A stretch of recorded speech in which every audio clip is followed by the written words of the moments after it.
And now we move into the realms of the union of spirit and matter. It's time to make our divided selves whole again. Separate the earth from the fire. Solvate coagula.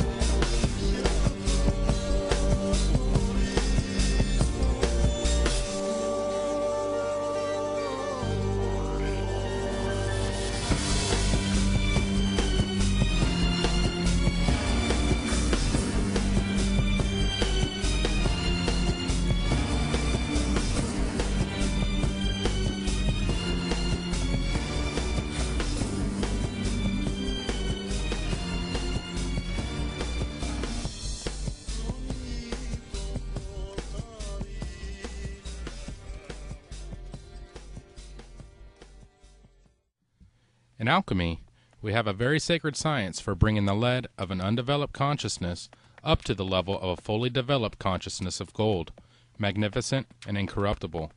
In this, one can see past the allegory of symbols and cryptic artwork commonly associated with alchemy. The great work is filled with some of the most spectacular symbolism ever created and seen in our time. Deciphering them and applying them to ourselves displays one of the greatest secrets ever to be revealed.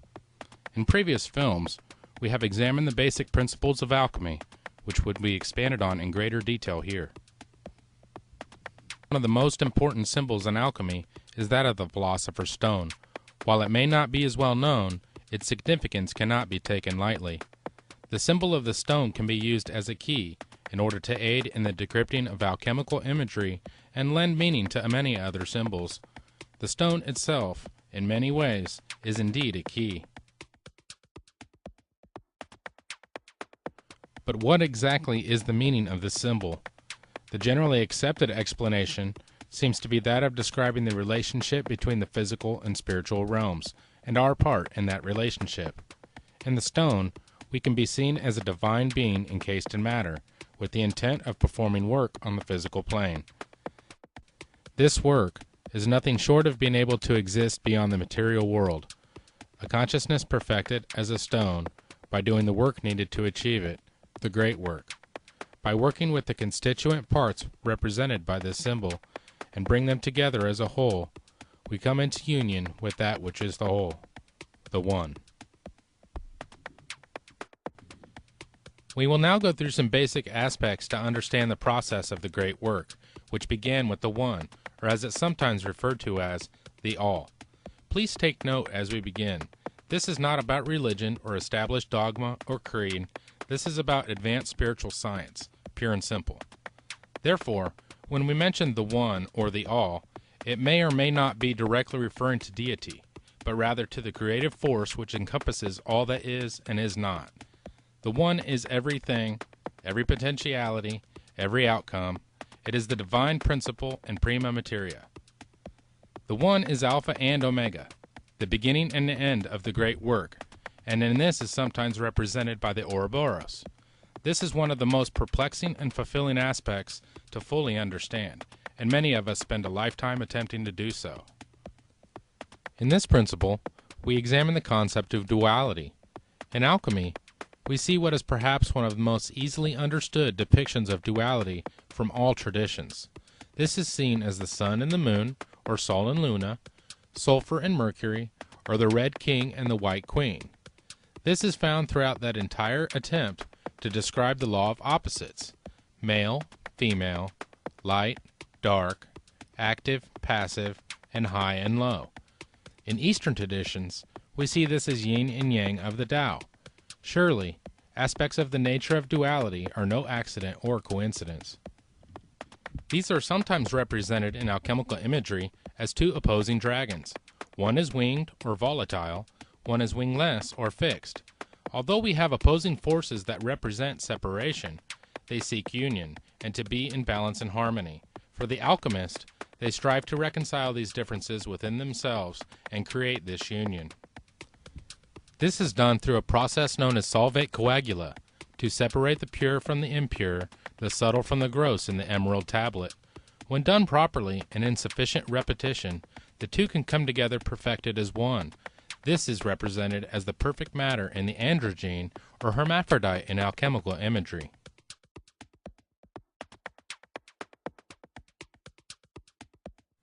Alchemists see this principle as tria prima, or the three primes. These are mercury, sulfur, and salt, or spirit, soul, and body. When the two opposing principles of sulfur, masculine, and mercury, feminine, come together, we get the salt or body, which brings together and reconciles these opposing principles within it in order to exist on the material plane in physical form. In the great work, the alchemists work with the three primes in the same process spoke of earlier, solvate coagula, which is interpreted as dissolve and coagulate.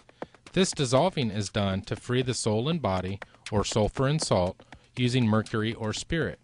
In this way, the soul and body can be calcined or purified, and rejoined or bound with spirit, making it one again, free from imperfections.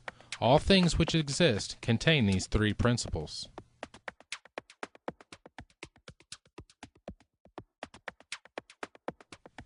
The four commonly known aspects are fire, water, air, and earth as elements, which correspond to the current scientific knowledge of plasma, liquids, gas, and solids.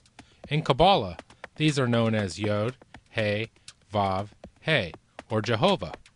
The fire is our will, the life force or chi as it is seen in Eastern traditions. The water is our emotions, and describes how they can easily flow from one temperature to the next when not under control. The air is our intellect, and the earth is our body or matter here on the material plane. These four aspects encompass many things, and can be used to easily identify areas of our personality which needs refined and how. Balance between these aspects is the key, and when one aspect is lacking, it can be balanced with another as an opposite. All of this builds towards a fully integrated self, capable of refraining from one extreme of the spectrum. In alchemy, the concept of spirit is seen of having great importance. It is viewed as the fifth or additional element to the original four. Modern science at some points accepts this concept and views the fifth element to be what is known as ether, whereas the alchemist knows this element as the quintessence. The quintessence is not only the glue which binds all elements together, it is also seen as what keeps the elements independent of each other. In Kabbalah, this is also known as Shin, which has a quality of fire, and is generally placed right in the middle as Yod, He, Shin, Vav, He. Now that we have reviewed some of the basic alchemical concepts, let's move on and delve deeper into the process. Although alchemical processes can be applied to a variety of things, this film is primarily focused on the alchemist him or herself being the experiment. This is solidified under the credo as above so below, which is essentially describing the relationship of the macrocosm to the microcosm. Consider sacred geometry using the Fibonacci series, which produces the same shape in both pine cones and galaxies. With this, the alchemist can work with things on the material plane and learn more about the properties of the spiritual plane, or vice versa. The great work begins in the stage known as nigredo, or the blackness. With our consciousness as the prima materia is where we find ourselves in the current condition, as the lead in the alchemical allegory. With spirit, we can dissolve and place our prima materia into the athanor or chemical furnace and begin the calcination process, and eliminate any energies which may be blocking growth. Nigredo can be a very powerful stage, as it often signifies a point in one's life where a spiritual evolution is necessary or imminent. It is unfortunate, however, knowing that the material plane cannot fulfill, and the seeking of spiritual truth is an inevitable and required event. In the illustration, take note of the black crow or raven in the setting, signifying undergoing the stage of nigredo. This is a very personal time, where you may begin to look deep into the soul, no matter how uncomfortable it may be at first. There is some debate about if the next stage, known as the cauda pavones or the peacock's tail, is actually placed after albedo or nigredo. Perhaps it may be different for some individuals. However, for the purposes of this discussion, we will describe this stage here. Out of the whiteness, clarity begins to occur, and the alchemist can experience all of the aspects of the whiteness as one because unity is found. As Isaac Newton showed us with his prism work, that whiteness that enters from above and can be broken down and seen in all of its brilliant display of colors. We, as divine beings, are the prism. This may be a euphoric experience for the alchemist, as new energies and knowledge not previously experienced come into play. When the peacock's tail emerges and the discipline is established, it signifies the alchemist is entering the next stage, known as albedo. To experience and understand the following stage, known as albedo, one generally must have fully immersed in nigredo, having looked deep within themselves. The source of all existence appears through the void and is seen as a whiteness or a bright light. This occurs due to the understanding of unity in all polarities, and is seen as the one. In this, the alchemist knows the source from which everything sprang, and is aware of the real beauty of the spiritual path in becoming this unification once again. As was mentioned earlier concerning the two opposing forces, this can be seen as the hermaphrodite or Mercury, which is spirit. Spirit has no gender and is associated with pure consciousness. As albedo continues, spirit begins to coagulate with matter, and the volatile is becoming fixed. This is done when our conscious mind peers deep into the subconscious and brings it back to the conscious mind to be observed. Spirit is entering the soul, purifying and coagulating to become solidified and constant in our life. This is when we actually begin to work with spirit and put to action on the material plane, culminating in the formation of the diamond body. Similar to the resurrection of Christ, this can be seen as a solid body of light, purified and incorruptible. These have merely been brief descriptions of alchemical stages one may experience on their path, and is primarily intended for providing reference for further material at a later time. Hopefully this has given an adequate review for some, and a summary for others. Some of you are practicing alchemists, and some of you have only just discovered the art. One of the most beautiful aspects of alchemy is that it doesn't matter what stage of development you are currently experiencing. It will take your temperature and prescribe you a most relevant remedy. At this time, it is appropriate to mention one of the reasons for secrecy in this sacred art. If you are seriously considering undertaking the great work, please keep in mind that this is not a journey for the weary. One should take into account the things being said here for developing in a healthy and balanced way. This is important for several reasons, especially of which concerns your health and the health of others. If you are not ready to face what may be sitting dormant in your subconscious, then you should proceed with caution, as they will without a doubt emerge through the alchemical process. Alchemy is able to take you where you need to go, but you need to be ready to go there and confront them once and for all. This may seem trivial at first, but it needed to be said so there can be understanding of the road ahead. Until you are well versed in the creation of elixirs and medicine, do not ingest or have others ingest what you have created. This even includes what may be seen as a harmless herb used in plant alchemy, for example. Some of them may have negative effects if used improperly. It is important that you are entering your study of alchemy with the proper intentions. Do not be seeking after material treasures, social status, or psychic abilities. Come to alchemy with an open mind, an open heart, and open hands, free from any expectations, and allow the natural process to reveal and unfold for you. One of the fundamental aspects of where your journey begins is with observation, which is your complete attention on your thoughts, on your feelings, and on your actions. Begin just by placing your total attention on what you are thinking right now, on what you are feeling right now, or what you are doing right now. Start with one at a time, and don't place too much emphasis on accomplishing all three at once, as they are also helping you determine which one of the three you are most receptive to. What is most important is the length of time you are able to keep your attention on a thought or feeling, even to the point when you are observing the transition from one thought to another. These are key moments, as they are frequently a time when attention is broken. Learn to notice signs that the attention is falling away, and bring your conscious mind back to observing that thought or feeling. Now is the time to be honest with yourself, or there will be little growth. The purpose of observation is increased self-awareness. While its benefits are obvious, you are about to be aware of all aspects, and that frequently means things that you do not like about a thought, feeling, or action. Try to notice if it's originating from the self or the ego. Is it a need or is it a want? Now that your full attention is placed on it, as difficult as it may sound, accept it, embrace it, and view it from an outward perspective.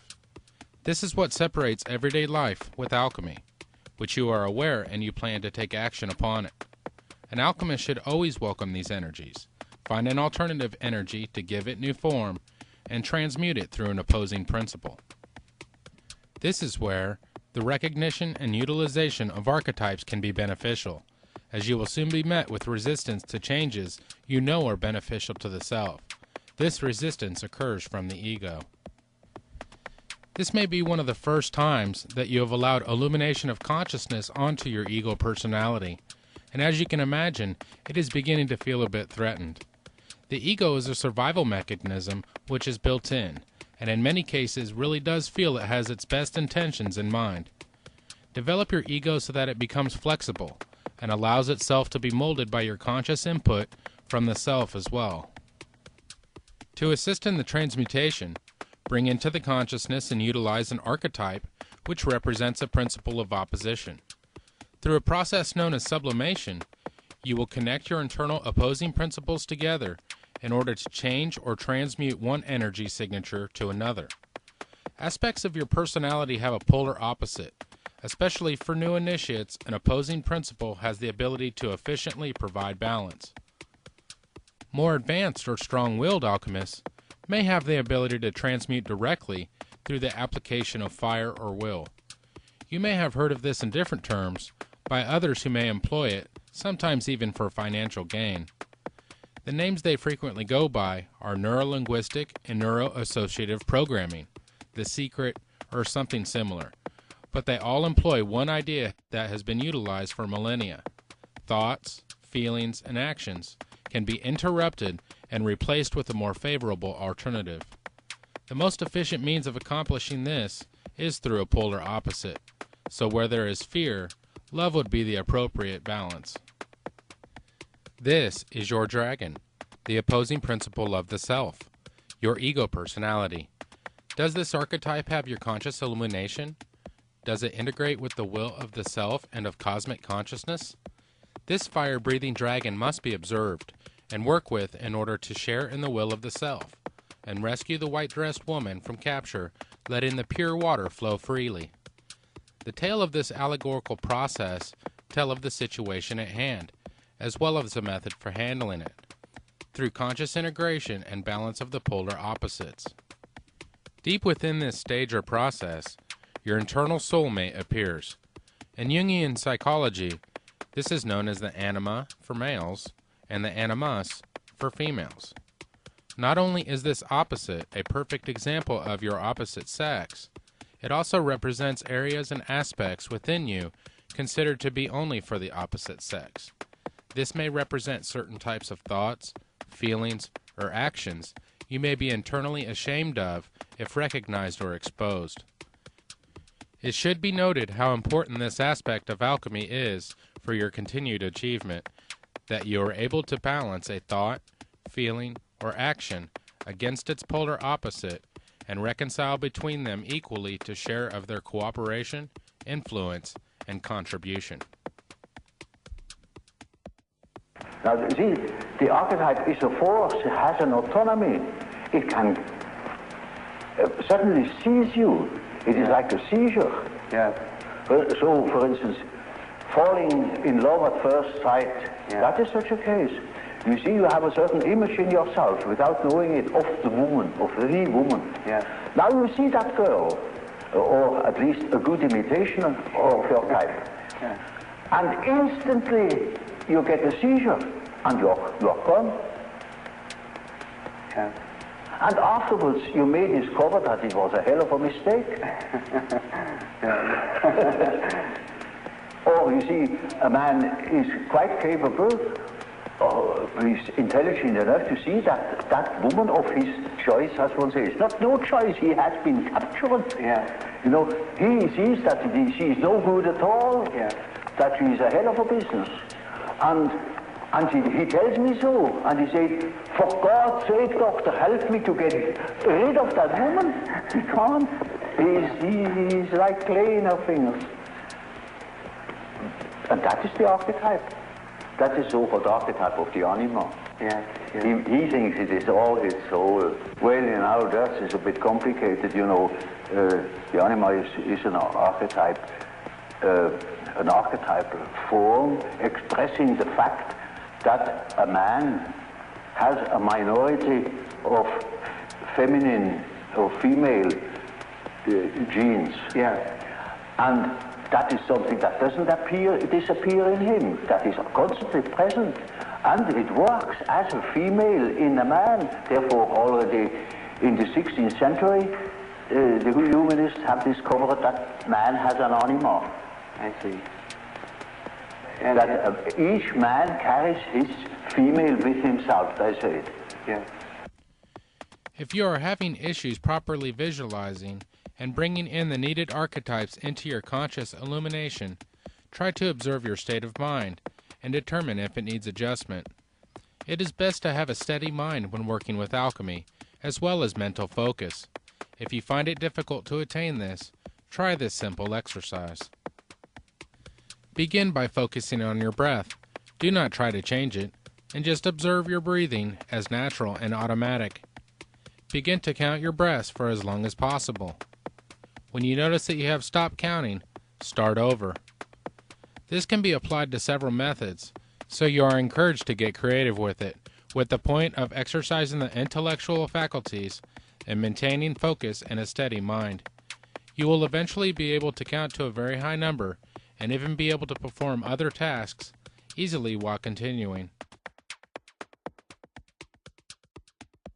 Let's begin to address some of the things which will begin to occur within the energy system or subtle body of the alchemist.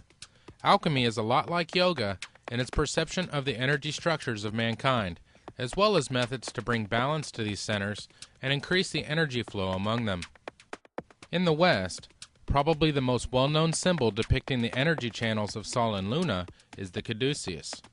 This symbol has carried itself and its meaning throughout civilization for at least 5,000 years. The two opposing serpents represent the dual nature of subtle energies on the material plane, as spoke of earlier, with us being represented in the center as a display of this reconciliation between them. In the East, we see an identical representation in the Ida and Pingala, the two subtle energy channels recognized in yoga. Notice again, we have the center pillar, only this time it is known as Shushumna. In addition to alchemy, the West has an additional corresponding system in Kabbalah, where we have the left, right, and middle pillar. These two can be seen as a manner or direction in which subtle energy can or does flow. Traveling down the tree of life, or separat, this is the descent, so spirit can become coagulated with matter. You will see that nearly all teachings have to do with traveling back upward. However, the intent should not be to reject the matter or material plane, but to simply raise it up with you on your journey so matter can once again become spirit, a return to the source. In this way, a fully realized soul can become fully integrated with spirit and still exist on the material or earthly plane. You will also see this in Eastern traditions, where spirit enters the crown chakra, descends through the elementals, and comes to rest in the base or root chakra, and for many remains there. So in the East, the goal is to raise the matter or body back up to the crown chakra, gaining the highest level of consciousness. This process is the same in alchemy, of course, where the lead is the base or root chakra, and through mastery of the physical, mental, emotional, and spiritual planes, one can raise their consciousness to the level of gold through the process of spiritual alchemy, which is done primarily through the application of heat, fire, or Shen. As the energy rises naturally and begins to flow uninhibited, the perfect matrimony can occur, and is all about the mystical union. As you can see from the chart, the middle pillar stands as your mode of balance between forces. If you are male, balance your fire with water, and you will be air. And for females, balance your water with fire, and you will be air. In the elementals, When fire and water combine, you have air or vapor. Taking this path up the tree is the middle path. Not the left hand, not the right hand, but working in balance with the forces of nature and creation. All paths eventually lead to one destination.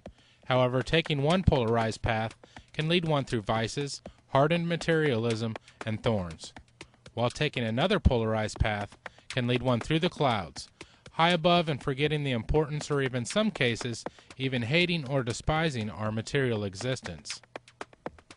One who is watery in nature may have a difficult time with intellect, and one who is fiery in nature may have a difficult time with emotions. The middle path allows one to walk with their head in the clouds with their feet planted firmly on the ground. This is a highly spiritual nature, with grounded understanding of the importance of who we are and why we are here. This is a perfected union of spirit, volatile, and matter, fixed, often depicted by the androgyne or hermaphrodite. Depictions of this is also seen in the Tarot, as the High Priestess, which corresponds to the hidden sphere of Thoth on the Tree of Life in Kabbalah. Notice she is holding the Torah in her hands. In esoteric philosophy, the one became two in a mystical act of expansion and expression, the law of opposites and dynamic tension of the created universe. Yet we also see countless observations of the importance of making the two into one, a return to the source and its nature of being in pure and unconditional love. All duality seeks union, conscious or not, and this was an original intention of separation itself. As energy begins to move back upwards, we see an amplitude increase in the active current begin to take place in our energy channels. With this current increasing in both strength and frequency, known aspects of biological science can now be observed. Let's take this opportunity to actually look at some science taking place, in hopes that we can gain a more rounded understanding of the process. Moving charges or currents produce magnetic fields. A constant current produces a constant magnetic field, while a changing current produces a changing field. We can go the other way and use a magnetic field to produce a changing current, as long as the magnetic field is changing. This is what induced EMF is all about. A steady changing magnetic field can induce a constant voltage, while an oscillating magnetic field can induce an oscillating voltage. We should keep in mind these two facts. An oscillating electric field generates an oscillating magnetic field. An oscillating magnetic field generates an oscillating electric field. These 2 points are the key to understanding electromagnetic waves. An electromagnetic wave, such as a radio wave, propagates outward from the source at the speed of light. This means in practice that the source has created oscillating electric and magnetic fields perpendicular to each other that travel away from the source. The E and B fields, along with being perpendicular to each other, are perpendicular to the direction that the wave travels, meaning that an electromagnetic wave is a transverse wave. The energy of the wave is stored in the electric and magnetic fields. As human beings, we have a polarized nervous system, known as the parasympathetic and the sympathetic. It is a closed-loop electrical system to carry signals to and from the brain, other organs, and glands. As we have just learned, an oscillating current creates oscillating magnetic waves, and a constant current creates constant magnetic waves. This electrical system is dipole. Like a magnet itself, the field maintains a similar shape to what we see with iron filing experiments, a torus-shaped electromagnetic field. Being grounded can therefore have an even more literal meaning, as attaching an energy channel's ground will complete the circuit, allowing for current and frequency of the wave to take shape. Just above the nervous system is found the pineal, which has a positive polarity, and the pituitary, which is negative. Once sufficient signal amplitude and activity level is reached in the nervous system, the EM waves of these two glands overlap. This creates a closed circuit between them, and in return another torus-shaped electromagnetic field, which is the Ajna chakra or third eye. This brings ethereal energy into a sense organ not normally stimulated in such a manner, and increases the sensitivity and reception to the frequencies now available. Theories have begun to arise about the electromagnetic field of consciousness, and how it is connected to our physical body. There even seems to be some consensus in the scientific community as to these claims. If it is true that our consciousness is electromagnetic in nature, it will enable science to move forward into the research of metaphysics. In consideration of this discussion, why is all of this important to alchemy? Something occurs within the alchemist at a certain realization that we actually have the ability to manipulate the reality around us, even if in a subtle way, perhaps even by affecting the reality on the smallest of scales. Today, these phenomena are known in quantum mechanics to be a multitude of potential outcomes in relation to a system of observable probability. In scientific terms, it's called quantum indeterminacy. In 1937, an alchemist named Fulcanelli said, "All the same, I can say this. You will not be aware that in present-day official science, the part played by the observer becomes more and more important. Relativity, the principles of indeterminacy, demonstrates to the extent at which the observer today intervenes in all these phenomena." Fulcanelli was without a doubt speaking of the aspects we see in quantum physics today as being verifiable. Much of the talk today seems to validate what the alchemist did, especially in regards to higher consciousness. As you can see from the images, the higher the frequency of the EM waves, the more it is harmonic and resonates with the atomic nuclei and beyond into quantum levels. This is where all the magic happens in quantum mechanics. There are particles which seem to come in and out of existence or transform seamlessly to and from a wave. It appears when consciousness is powered by a fully active subtle body system that it has more effect on quantum indeterminacy. We indeed may be on the very brink of lending scientific credence to what has long been held to the alchemist or similar traditions, that the observer, or the alchemist in this case, can affect the outcomes on a quantum level. The process thus far has been all about self-awareness, which continues in its development as albedo moves into rubedo, and the consciousness which was originally volatile is becoming fixed. The etheric body is starting to be transmuted into the full light body. The flame of self-awareness is beginning to move down through the head into the middle and lower centers.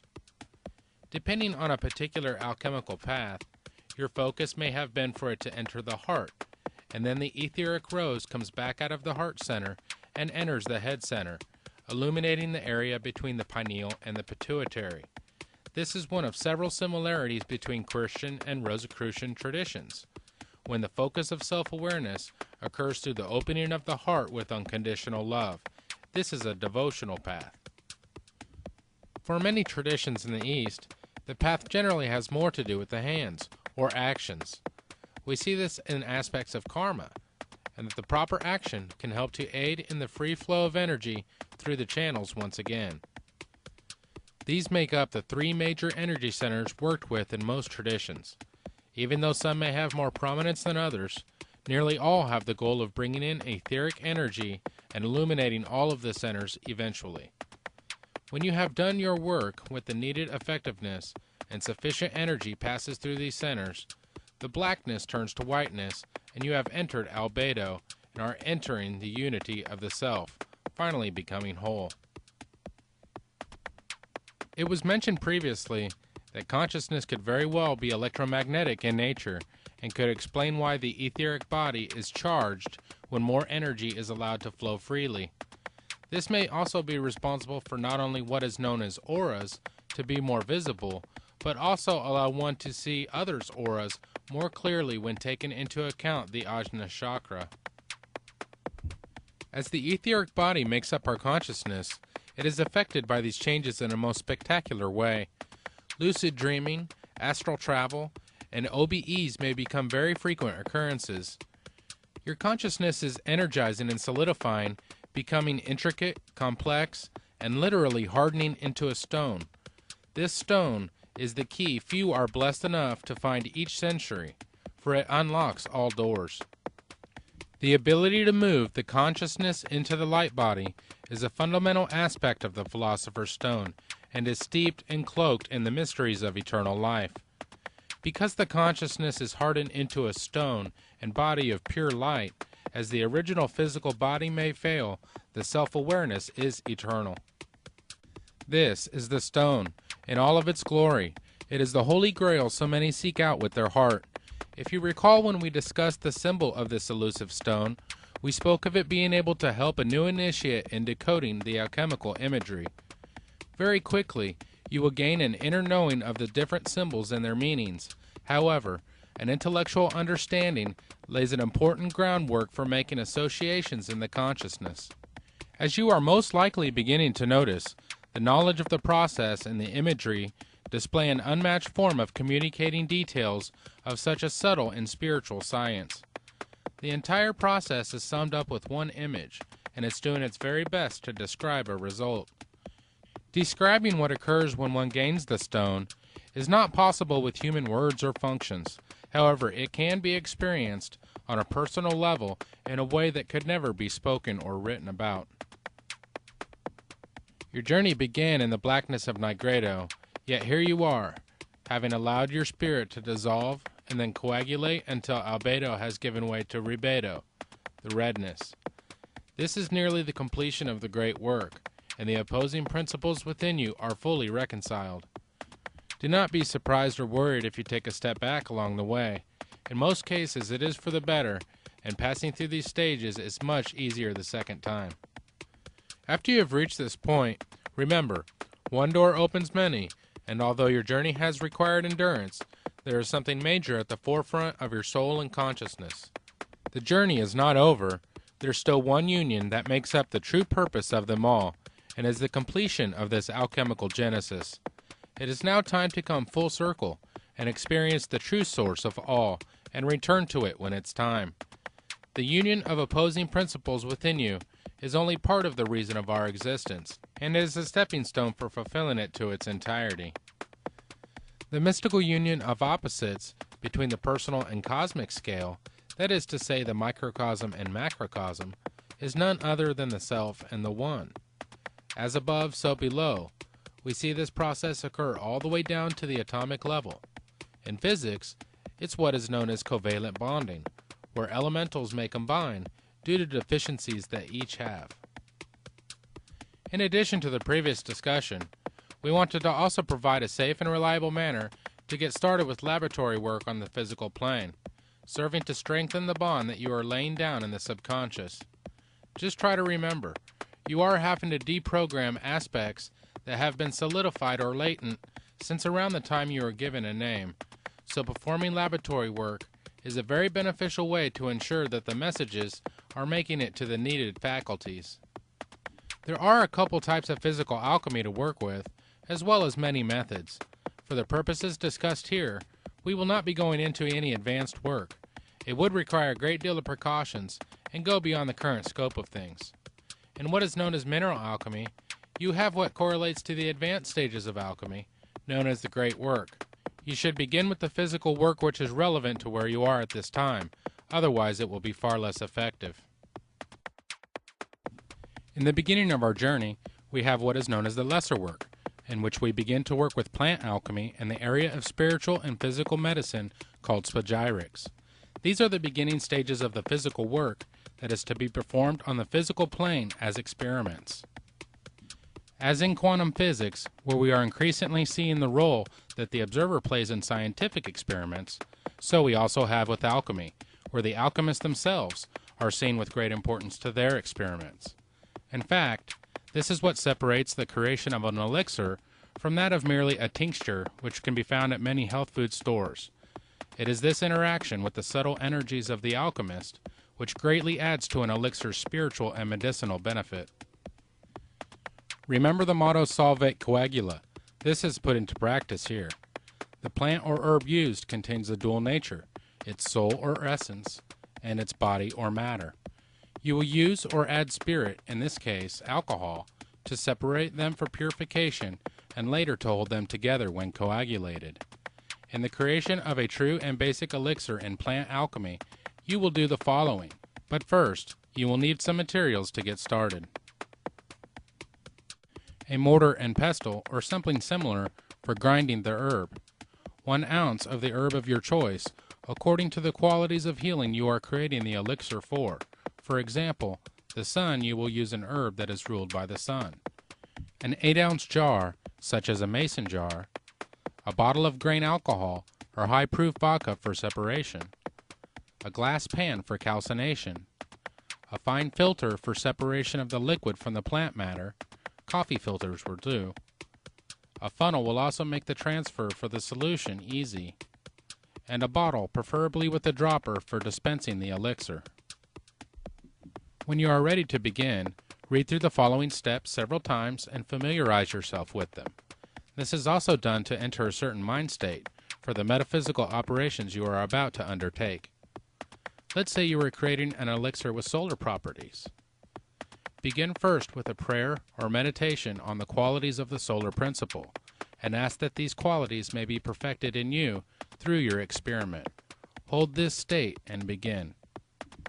Take an herb which is ruled by the sun, such as eyebright, during the day ruled by the sun, which is Sunday, and during an hour ruled by the sun, and place the herb in a mortar and pestle. Begin to grind down the herb to a fine powder, meditating on your salt or body being used for the work. Your soul is being used for your intent, and are being blended with the energies of the herb through your work. At the same time, the process and vice versa is being done to you, the union of both yourself and the herb with its qualities. When the herb is a powder, it is now ready for efficient extraction. Take the powder and place it in a jar, pouring an equal amount of alcohol into the jar while meditating on the fact that you are causing separation of the soul from the body of the herb, while at the same thing is happening to you so that the soul and body can be purified. Shake vigorously and cover the top of the jar with plastic wrap, then screw down the lid around the wrap. This forms a tight seal and ensures that the vapor does not come in contact with any metal. You can also use rubber bands if no lids are available. Place the solution somewhere away from sunlight and allow sitting for at least 2 weeks, or even better, use the alchemist month of 40 days. Switch the jar around every few days to ensure proper penetration of the spirit being used. After sufficient time has passed, the soul of the herb will be fully dissolved and suspended in spirit, and the dead matter or caput mortem can now be separated and purified as a salt. Place the filter into a funnel or use the corner of a plastic bag and begin to pour the solution out of the jar and into a bottle. To be the most efficient, you may want to place the soaked plant material into the filter and wring out any remaining solution. The solution should be a dark color, with most of the bright green color having faded away, the impurities left behind of the soul attached to the matter. Be sure to properly label your elixir and then store away from sunlight. You now have a solution of the plant soul suspended in spirit, and it is time to perform calcination. This is done in order to purify the salt or body so it can be rejoined with its soul. Throughout this process, you have been closely observing the stages that spirit, soul, and body have been working with the plant. Through resonance, you are attuning to these stages yourself with your subtle energy. At the same time work is being performed below, it is being done above as well. Remember, you are in nigredo and beginning to look at the constituent parts of the whole individually. To begin the next stage, it is good to have adequate ventilation, or even better, perform the task outdoors as smoke will be created. On the appropriate ruling day and hour of the herb, put the soaked plant material on a fire-safe glass pan or similar container, then place your fire or will on the matter. The spirit will act as a fuel and ignite the calcination process, quickly blackening the matter. Meditate on the aspect of placing your consciousness on your impurities. Stir occasionally with a metal rod or butter knife until the spirit has burned off and the matter is dry and blackened. You may see small spots of whiteness and purity beginning to appear. Take the blackened matter and place it in your mortar and pestle, grinding the salts to a fine powder and breaking it down further into its parts. Place the powder back in the pan and drip a small amount of spirit or alcohol on it and place fire against it again, allowing it to calcine as before. Repeat this process as needed until the powder has become as white as possible. Observe closely during the calcination process and meditate on our previous discussion concerning applying heat to ourselves. This helps burn off impurities of the soul and body during nigredo, until we begin to see the whiteness appear through the blackness and enter albedo. The pure white salts can now be stored away from sunlight and are ready to use. Again, be sure to label appropriately. If you are ready to complete the process and begin taking your elixir, begin on the ruling day and hour for the herb being used in the elixir, and place a pinch of the salts in a spoon. Use the dropper to soak the salts with the soul or essence of the herb, and the spirit will coagulate the soul and body to recombine completely purified. Meditate for a moment concerning the completion of this process being done. You have brought it from the beginning to this point over the past couple weeks, and have captured the process into a consumable talisman to take in its subtle energies. You can now take the elixir. In all likelihood, you will not see any effects of the talisman at first. Alchemical or spagyric tinctures are very subtle. You will see the benefits quickly of anything related to the physical properties of the herb being used. However, the spiritual properties may begin to manifest in other areas, such as meditation or dream states first. The important thing to note is that you have fully begun the appropriate process for initiation and started to awaken your subtle faculties. To help you develop in a balanced way, it is suggested that you create an appropriate tincture for each day of the 7 days prior to beginning taking them. This is most easily done by having all of your supplies together and creating them one per day, each day, beginning with Sunday. As stated previously, you should have a working knowledge of the herbs you plan to use in your elixir. If you would like to get started with the ones shown here, which are safe unless you are pregnant or nursing, their names are as follows. Eyebright, a memory aid and anti-inflammatory. Watercress, an antioxidant, an expectorant, and digestive aid. Watercress also has anti-angiogenic and cancer-suppressing properties. Basil, an antioxidant, anti-cancer, antiviral, and antimicrobial. Basil also reduces platelet aggregation. Fennel, a gastrointestinal tonic and anti-flatulent. Lemon balm, an antibacterial and antiviral. Passion flower, a sedative and analgesic. And horsetail, an antioxidant. As you can see, aside from the subtle and etheric effects on your consciousness, you have something quite amazing in the physical properties of these herbs. One can clearly see the benefits of this particular selection and how the ruling planets balance out the effects and create a truly synergistic medicinal framework. It is recommended to go ahead and begin the creation of tinctures when you start the process spoke of earlier. When you are working with laboratory alchemy, such as in the creation of tinctures and elixirs, it is very important to bring into conscious focus the spiritual work being done. At the same time, when you are working on inner development, try to also focus on the work needing to be done on the material plane. The inner and outer work are to coincide with each other. Keeping this aspect in mind will aid in the ability to experience a mystical union. As above, so below, this correlation will never falter. Keep in mind that we have only gone into detail concerning the initial stages, and there is much more to learn about the great work.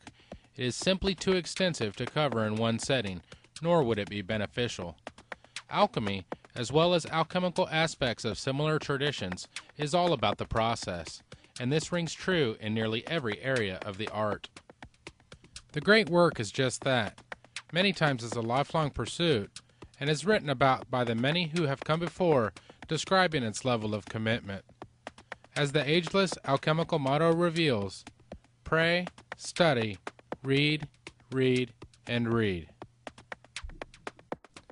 It is our hope that we have at least provided somewhat of a systematic approach to spiritual alchemy, and provided some of the tools needed to begin in the great work. You have learned a few of the key steps to begin working in the art, and how you can utilize it on a practical basis. As we move towards the mystical union, we see the true beauty that alchemy is in its wholeness and essence. Will you take up the challenge that alchemy presents to you? The world needs more individuals rising to the occasion to transmute themselves to a higher form of existence, and to help others do the same in whatever capacity possible. A skilled alchemist can transmute within their sphere of influence. However, many of us can truly perform a global transmutation through application of spiritual alchemy on a larger scale. Therefore, remember, as we grow on our journey and our path, let's try to always be in service of each other at the same time, and we will all grow together.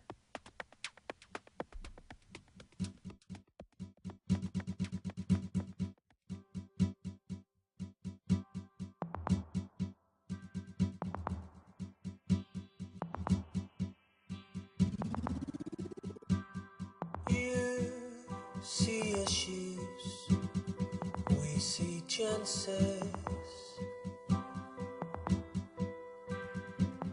We see open doors, you see fences. We see brotherhood and divine order. You see chaos and manslaughter. Together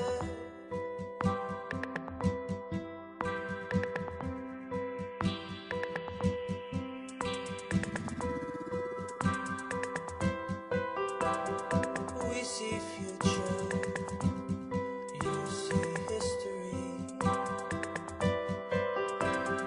We see clarity, you see mystery. We see harvest, you see scarcity. We see unity, you see property. Together, everyone accomplishes more. Together, everyone accomplishes more. We see peace, you see war. We see everyone you ignored. You see borders we don't see. You see I and we see we.